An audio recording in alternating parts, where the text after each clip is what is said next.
I haven't watched cable television in years, but this past December, my Wi-Fi router decided to wage a war on Christmas and just completely shut down. All I wanted to do was watch Daniel Craig eat a glass onion or watch Avatar have his way with water. But since we couldn't stream anything, we had to watch cable television, and that's where I found The Proof Is Out There. Tonight on The Proof Is Out There. Proof Is Out There is a History Channel show that shows supernatural occurrences like this light pole And the legendary Dogman. and asks if aliens or ghosts did this. One thing I really like about this show is they never actually claim that they have the proof, only that it is in fact out there. But that will not stop them from delivering the most heinous verdicts of all time. So it's a UFL, unidentified flying letter? Our verdict? We're going with Bob Anderson. Our verdict? This is a prime example of cake tarb. That's Irish for an American term we can't say on TV. I've probably seen about a season and a half of this show just on my own, and in watching it so much, you'll notice some recurring patterns. They'll always start the shot like behind something. They'll never have a clean shot of Tony Harris to begin with. It seems like the camera crew thought they were done filming, so they started to pack up, and Tony was just like, whoa, whoa, whoa, where are we going? I've got like 3 more of these things. And then the camera crew will just start filming from however close they got to the door. Another thing they do a lot is they'll tell you the thing that you just saw was real. So we're gonna call this a genuine UFO for now. Like the government, we're calling this a genuine UFO. The Air Force's explanation isn't doing it for us. So we're gonna call this a genuine UFO. So what do we think? We're gonna go ahead and say that this was actually Bigfoot. May 2020. It's nightfall in Saskatchewan, Canada.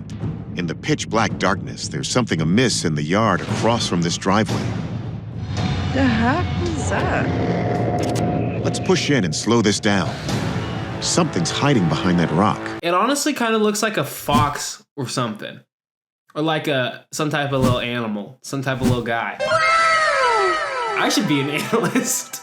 I should do this. Every once in a while, it peeks its head out and then goes back really fast. Then peeks its head out again and goes back really fast. And then they turn the flashlight off, wait a few moments, and turn it on, and poof, there it is.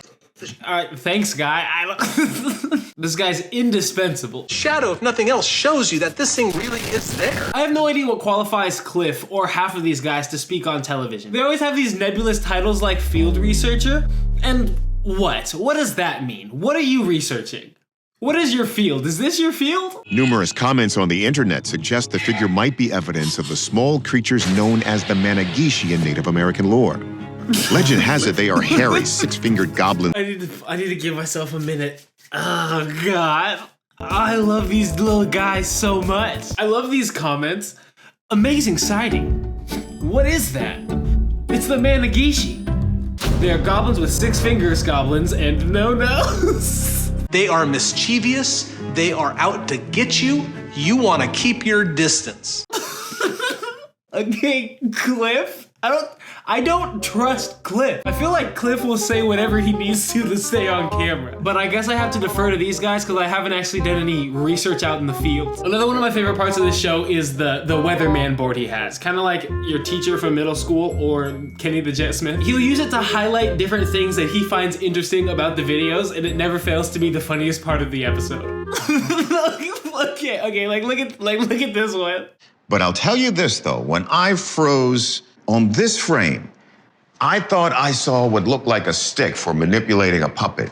Let's see what the experts have to say. Your guess is as good as mine because I don't know, actually, but put that arrow away, dude. Please don't pretend like that's pointing to a puppet stick. That's a Minecraft painting, Tony. To authenticate the footage, we return to forensic video analyst Michael Primo. It's spooky. When you watch the video, the movement appears to be consistent with what I would expect to see from a recording that was created in this environment. This is about what I'd expect from a video filmed in that area. Ugh. See how it's kind of a terrible video and you can't really see shit? It's about what you expect from a Saskatchewan video. Cameras don't work over there because they're poor. But the best part about this is that will be his whole segment. They will bring this guy on and show him that video so he can be like, this looks like a video, and then they'll move to a biologist. We return to our wildlife biologist, Lucy Eckersley. This looks like something bipedal. And she thinks it's not just humanoid, it's a human, a younger specimen. Oh, God, Tony, I'm so uncomfortable by the way you chose to describe a child. I think that it's most likely children having a bit of fun. Anthropologist Kathy Strain disagrees. I have never quite... That whip pan makes me laugh every single time. They presented a wildlife biologist who seems to have her stuff together. And there's just something about the way that they introduce this woman that makes me trust her a tad less. The size, eyesight, and behavior match the Managishi. Strange says this video may be proof they're real. I think what we're seeing is a real animal that is represented in those traditional stories. You can't say that. There's literally no way for you to know that. So neither Lucy Eckersley nor Kathy Strain thought it was a puppet. And based on its compact size and ability to stand upright, we'll say it's likely a little humanoid. But whether it's a legendary Managishi or just a little human, we'll let you decide.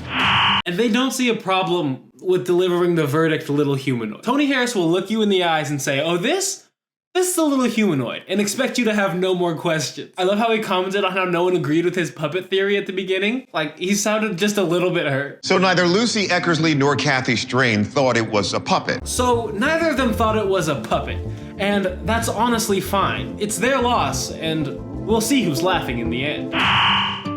April 2021. Christina Ryan is asleep in her home in Palm Beach, Florida. But while her eyes are shut, her home security camera is wide awake.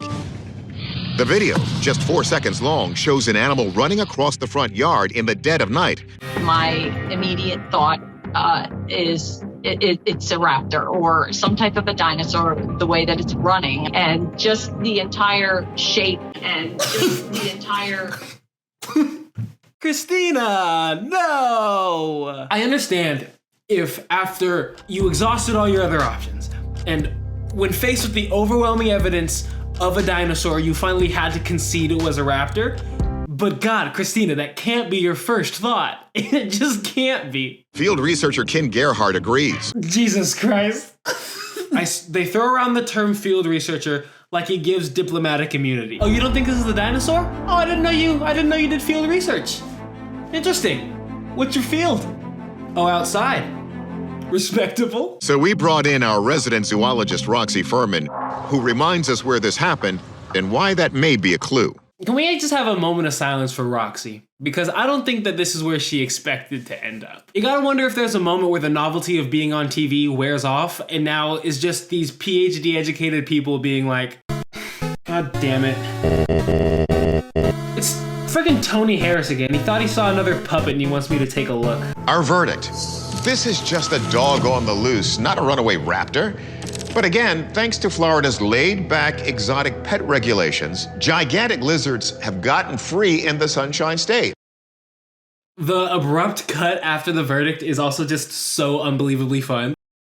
The thing that makes me laugh the most about the show is just how pointless it actually is. The show very rarely accomplishes anything. It seems like this show has a target word count because it took like 5 minutes and 3 experts for you to tell me you don't know either. And another thing that, of course, we're all just sitting here laughing about is just how ridiculous the content itself really is. Tony Harris will look at you with his steely, dead serious narrator voice and tell you that the Chernobyl explosion caused genetic deformities in all types of animals, and then in full seriousness, show you these pictures. Then he will bring in an astrophysicist to prove his point. And he does that, you guys. I'm not making it up. The astrophysicist will either corroborate his story or he won't. It doesn't really matter to Tony, because no matter what happens, Tony will pull it around with a segue like, well, sure, this may not be a deformed animal, but no one can deny that this pumpkin has some swagger. And the show will continue. People will buy ad spots, and God damn it, I'm gonna watch it. That's essentially gonna do it for today's video, you guys. As you guys can see, I got a haircut. Please don't unsubscribe, and I don't look like Princess Diana, so please stop saying that. I wanna end this video by letting you guys in on a little channel tradition. I do this at the end of every video. Don't go back and check or anything. I like to end all of these videos by sending it over to our forensic analyst. This is about what I'd expect from a YouTube video recorded on this channel under these circumstances. All right, bye guys.